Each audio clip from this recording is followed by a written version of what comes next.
뷰티풀 굿모닝으로 이어가도록 하겠습니다. 오늘 함께해 주실 분은 다올투자증권의 이성웅 영업부 차장 나오셨습니다. 어서 오십시오. 네, 안녕하십니까. 건강하게 뵈서 다행이에요. 네, 늦지 않고 잘 왔습니다. 네, 별일 없으셨습니까? 피해만 시청자분들 없었으면 좋겠습니다. 아, 정말 지금도 올림픽대로는 통제가 되고 있다고 하고요. 9호선 일부 구간도 운행을 안 한대요. 신논역과 중앙보훈역 구간만 예정이 돼 있고 노들역과 사평역은 운행 안 한다고 하는데 이따 끝나고 여의도 가실 때 또 조심하셔야겠습니다. 네, 잘 가야죠. 저희가 지금 사실은 이런 역대급 비 피해에 주식시장에서 수혜주와 피해주를 논하는 게 참 송구하지만 그래도 어제 일단 가장 큰 피해를 본 것들이 침수된 자동차들이라서 중고차 시장에 이 비 피해 본 차들이 많이 나올 거다. 그래서 중고차 관련 주식 또 보험회사들도 바빠지지 않겠습니까? 네네. 보험사들도 가장 큰 수혜다.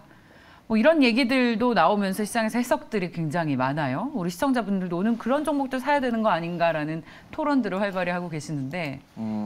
안타까운 얘기지만 예. 우선은 그래도 수혜주와 피해주는 분명히 주식시장에 반영이 될 거다라고 생각이 되고 있는데 말씀하셨듯이 굉장히 좀 광범위하고 어떻게 보면은 그 피해를 보는 업종이 좀 대부분이라고 볼 수 있겠는데 굳이 역사적으로 봤을 때 이 주식시장에 미쳤던 그 긍정적인 요소들이 이 폐기물 관련주들. 그 한마디로 비가 왔을 때 쓰레기와 폐기물들이 많이 쏟아지기 때문에 대표적으로 이제 아시는 인선 ENT 네. 이런 종목들이 이 폐기물 어떤 처리 관련주라 볼 수 있겠고요. 그 다음에 이제 거시적으로 봤을 때도 이 태풍이나 이런 부분이 왔을 때 그 농산물에 대한 어떤 생산물 차질이 있을 수가 있거든요. 그럼 농산물 가격이 올라갔을 때 특히 이제 비료 같은 경우에 굉장히 좀 그 주가가 뛰었던 경우 있었거든요. 경농이나 그리고 이제 음식료 업종의 전체적인 업종도 좀 수혜를 볼 가능성도 좀 있지 않을까. 그리고 피해주는 많은 업종이 산업이 피해를 보지 않나라고 생각이 됩니다. 홍수 테마로 비료 관련주 전통적으로 좋았고 홍수 테마로 그리고 폐기물과 비료 관련 주식이 좋았다. 인선 ENT와 경농 얘기를 해주셨는데 만약에 그렇다면 시간의 거래에서도 관련 주식이 좀 움직였을 것 같은데 어떨지 좀 궁금해요. 한번 볼까요? 정서한 아나운서 전해주십시오. 네, 일단 피해 소식 없이 안전 출근 혹은 안전 귀가하셨으면 좋겠습니다. 아무래도 시간 외에서는 관련된 테마주가 반영되진 않은 것 같고요. 일단 호재성 뉴스에 움직였던 종목들이 눈에 띕니다. 네, 첫 번째 일신 석재부터 체크를 해보도록 하겠습니다. 네, 오늘 정부에서 주택 250만 호 주택 공급 계획을 발표할 예정입니다. 네, 이 같은 소식에 수혜가 예정되는 가운데 어제 상한가를 터치하는 모습을 보였습니다. 네, 그리고 두 번째로는 미 인플레 감축법이 상원 통과했다라는 소식이 들렸죠. 이에 현대에너지솔루션 시간 외에서 역시나 9%대의 강세 흐름 보였습니다. 네, 그 밖에도 호실적 발표한 기업들에도 시세가 좀 눈에 띄었는데요. 덴티움과 하림이었습니다. 여기에 하림은 또 제노포커스 인수를 통해 바이오 사업에 뛰어든다라는 소식도 전했는데요. 이 같은 소식에 제노포커스 일제히 상한가 터치하는 모습까지 보였습니다. 시간을 5가지 종목 체크해봤습니다. 닭고기 회사가 바이오 산업에 진출하나요? 하림이? 글쎄요, 그런 이슈도 있고 있죠. 근데 그 전에도 얘기는 좀 들렸었던 사항이었던 부분이라서 저도 약간 그 얘기 들었을 때 약간 좀 깜짝 놀랐습니다. 깜짝 놀라셨습니까? 자, 이게 이제 시간의 거래에서는 또 특징적으로 움직이고 있네요. 그래서 등락률도 7%를 보였고 시간의 거래에서는 소위 말하는 홍수 테마는 눈에 띄지 않는데 자, 차장님께서는 어떤 종목이 특히 매력이 있어 보입니까? 우선 덴티움이 장 끝나고 실적을 발표했거든요. 네. 영업이익을 352억을 좀 발표를 했는데 우선 그 전에 그 시장에서 예상치가 잘 나와도 250은 못 넘을 거라고 좀 예상을 좀 했었거든요. 이런 이유 중에 하나가 우리나라 임플란트 업체들 굉장히 좀 많잖아요.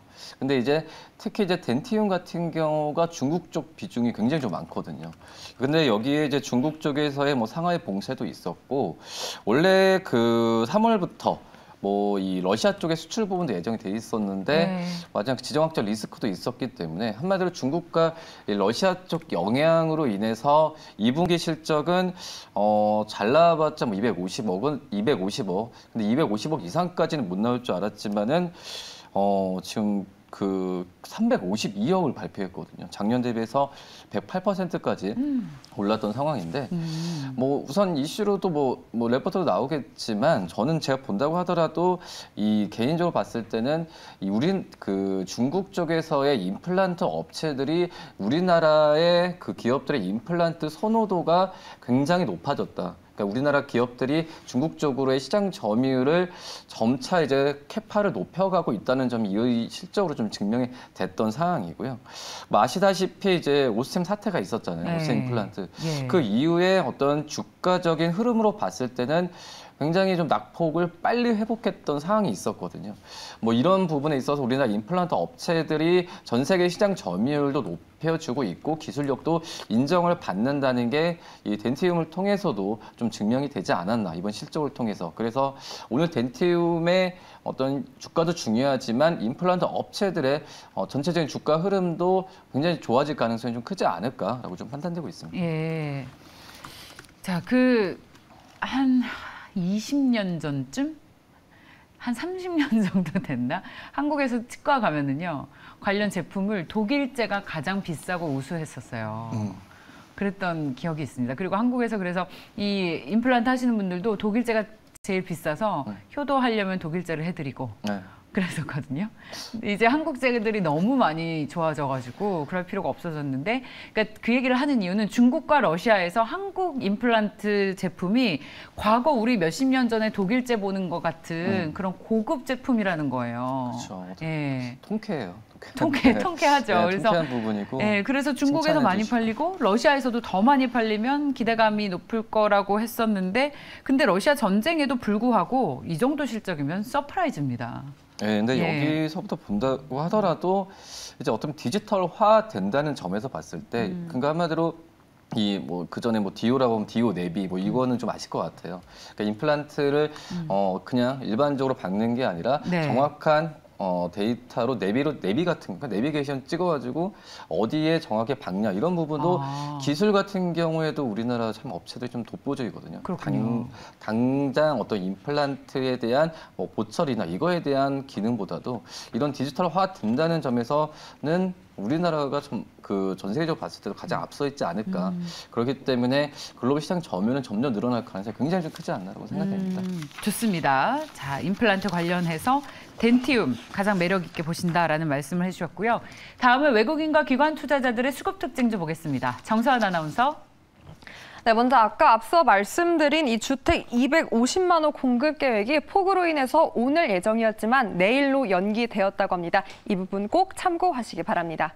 그럼 외국인과 기관 수급 특징 살펴보겠습니다. 네, 키포인트는 바로 연속성이고요. 이거래일 연속해서 들어온 수급, 상위 종목들 픽해봤습니다. 외국인 수급부터 체크해보겠습니다.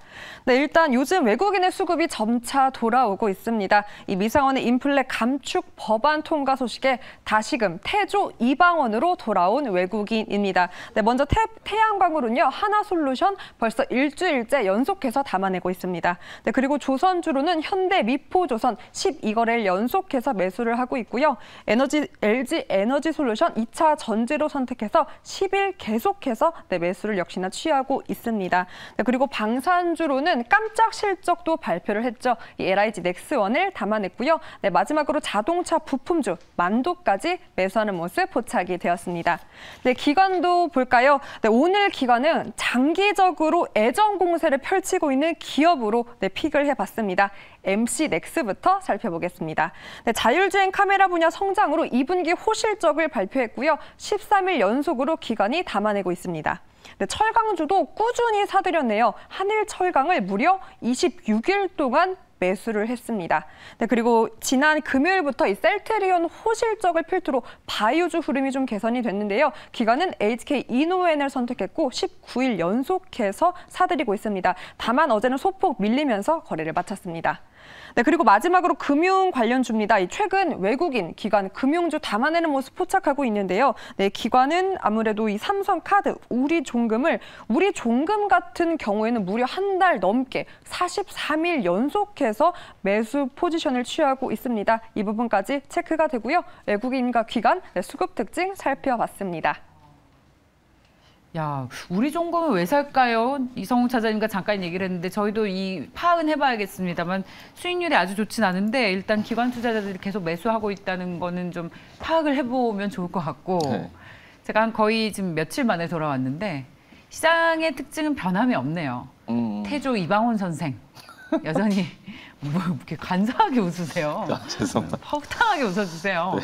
주도주가 있다는 거 얼마나 좋습니까? 네, 네. 그런 게 눈에 띄고 그다음에 앞서 저희 처음에 시작할 때 정부에서 주택 공급 대책 지금 너무 비가 많이 와서 잠정 연기한다고 했는데 자막으로 한 번 더 나가주시면 좋겠는데 관련해서는 투자 아이디어 어떻게 가져가면 좋을지 이게 특히 건설주나 건설 기자재들 지난주까지만 해도 호평이 계속 나왔었거든요.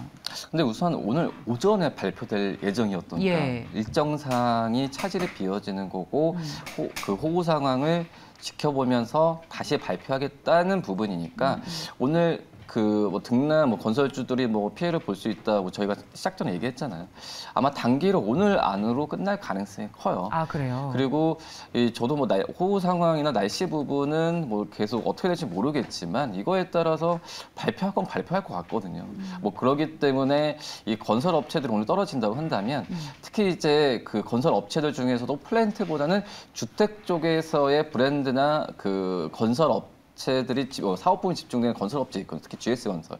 이런 종목들 같은 경우에는 만약에 오늘 주가가 떨어진다는 가정하에는 예. 한번 좀 그 매수 관점으로 접근해도 괜찮지 않을까 생각이 됩니다. 좋습니다. 주택 공급 대책이 발표된 게 잠정적으로 연기됐지만 만약에 이 소식으로 주가가 떨어진다면 매수의 기회로 활용해도 괜찮겠다라는 조언 들어봤고요. 자, 그 외국인 특징주의 관심 종목은 뭡니까, 사장님? 우선 이제 LG 에너솔루션인데요. 예. 뭐 LG 에너솔루션의 아무튼 그 악재는 다 반영이 되지 않았나. 그 지금 이제 그 보호에서 뭐 이 부분 같은 경우도 이벤트는 해소가 됐고. 이 2분기 영업이익이 1956억을 발표했는데 이거에 대한 예상에 대한 우려감 때문에 주가가 거저 뛰었던 상황도 좀 있었거든요. 지금 2분기 시점 본다고 하더라도 이 배터리, 그러니까 양극재 그 원재료 가격은 거의 40%가량 상승했는데 이 배터리 가격은 상승 부분을 쫓아가지 못했어요.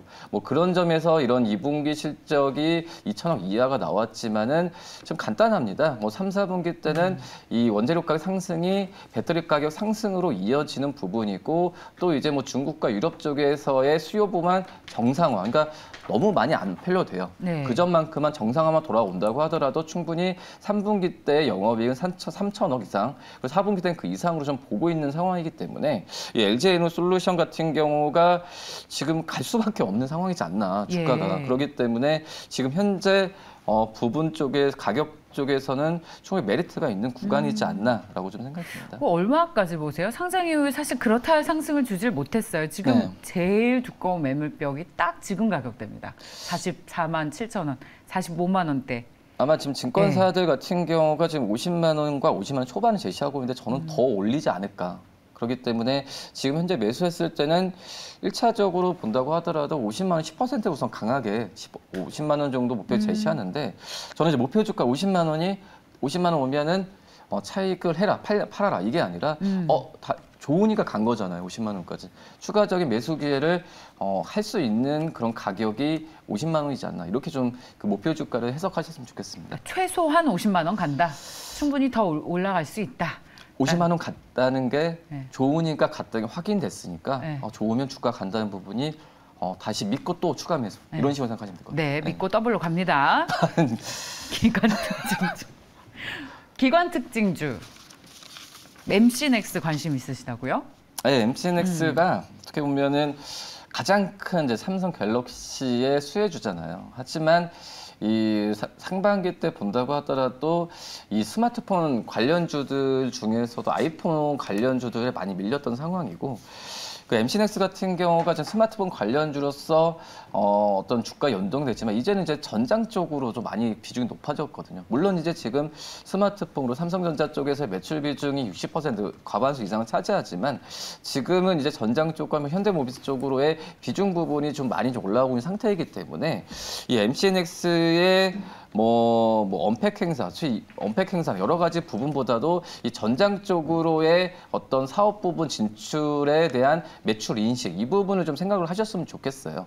그럴 땐 지금 현재는 뭐 반도체 뭐 쇼티지나 이런 부분도 완전 해결은 아니지만은 해결 국면으로 좀 가고 있기 때문에 이 MCNX를 뭐 스마트폰 관련주가 아니라 이 전장 쪽 관련주로 좀 바꾼다고 한다면은 충분히 좀 매력 있게 접근해도 괜찮지 않을까 판단됩니다. 미국에서 인플레이션 감축 법안 통과돼서 우리 전기차도 좋고 배터리 관련 주식도 네. 좋고 또 그 확장해서 자동차 주식에 MCNX까지 투자 아이디어 확장해서 앞서 봤었거든요. 네. 오늘 중복해서 관련 주식들이 계속 소개가 되고 있습니다.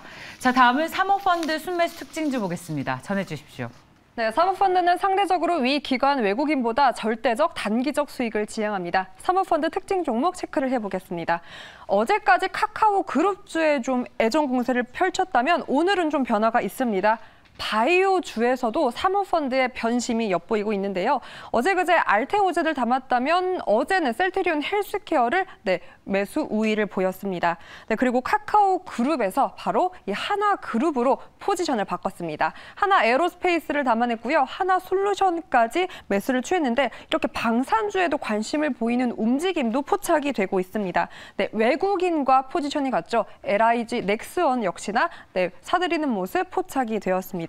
그리고 역시나 SMCNC 벌써 4거래일 연속해서 담아내는 모습까지 포착이 되고요. 사모펀드의 특징 종목 5가지 체크해봤습니다. 네, 다 정말 매력 있는 종목들이라서요. 어느 거 하나 놓치고 싶지 않은 그런 종목들인데 뭐가 가장 매력 있어 보입니까? 저는 이제 LIG 넥스원. 예. 이제 그 방산 남자는 방산이죠. 근데 이제 네. 이 방산주가 그 전에 뭐 테마, 그러니까 네. 북한에서 네. 뭐 미사일 도발하면은 올라가는 그런 부분에서 이 LIG 넥슨을 보면 인식이 바뀌었어요. 이제 실적 성장주로, 성장주라기보다도 실적주로 이 방산주에 대한 이미지가 많이 바뀐 현재 상황이라 볼 수 있겠고, 그 전에 어떤 방산 업체들이 우리나라 정부, 국방부에 대한 부분 그리고 민간 기업들한테 납품을 했다면 지금 이제 해외 쪽으로의 그 수출 비중이 굉장히 더 높아졌거든요. 뭐 그런 점에서 봤을 때는 이제 수출 쪽에서의 매출이나 이런 부분이 주가에 영향을 더 미치지 않을까 판단되고 있고, 근데 LIG 넥스원 자체가 좀 재밌는 부분이 지금 글로벌로 봤을 때도 국방비를 증액한다는 부분 아실 거잖아요. 근데 좀 트렌드가 있어요. 어떻게 보면 뭐 미사일, 그러니까 어떤 공격 체계의 그런 그 방산 이런 품목을 수입을 하는 게 아니라 방어 체계에 대한 그런 수요가 굉장히 좀 많거든요. 그러니까 이제 LIG 넥스원 같은 경우에도 물론 이제 뭐 유도탄이나 뭐 탄도탄도 만들긴 하지만 감시 정찰이나 지휘 통제 뭐 이런 부분에 있어서의 이 품목의 수출이 굉장히 좀 수요가 늘어났다는 점에서 봤을 때 이 전 세계적으로 본다고 하더라도 이 공격이라기보다는 방어에 대한 품목 부분이 굉장히 좀 좋거든요. 그렇군요. 특히 이제 그 레이더 발사대에 대한 부분에 있어서 우선 중요한 부분이 이제 발사대 같은 경우에는 뭐 하나 디펜스는 이쪽에서 만들고 탄도탄 같은 경우 디펜스가 그 디펜스입니까? 네, 그렇죠. 공격이 아니라 수비? 그렇죠. 근데 이제 그렇군요. 이 탄도탄 같은 경우는 LIG 넥스원이 만들거든요. 그렇기 때문에 이 발사대 같은 경우에 특별한 이상이 없으면 계속 고정시키고, 그다음에 탄도탄은 LIG 넥스원이 소모품이잖아요. 그렇죠. 그래서 약간 그런 점에서 좀 결이 좀 LIG 넥스원이 제가 말씀드렸던 이 판매하는 품목이 글로벌 트렌드 그리고 내부적으로 어떤 상품적인 부분에 있어서도 이제 좀 메리트가 있지 않나라고 좀 생각이 드는데. 좋습니다. 구체적인 내용 상당히 흥미롭게 들었어요. 살짝 부담스러운 건 주가가 최고가입니다만 이 부분에 대해서는 뭐 충분히 밸류에이션 주가가 꼭 높다고 해서 비싼 건 아니니까요. 실적이 좋으면 또 오히려 매력이 있을 수 있습니다. 자, 저희 한국투자증권이 전산장애로 트레이딩 시스템 계속 중단된다는 소식까지 전해지고 있네요. 자, 이성웅 차장님, 여의도 조심히 잘 돌아가시고요. 오늘 네, 여기까지 조심하십시오. 하고 마무리하겠습니다. 다우투자증권 영업부의 이성웅 차장이었습니다. 고맙습니다. 네, 감사합니다.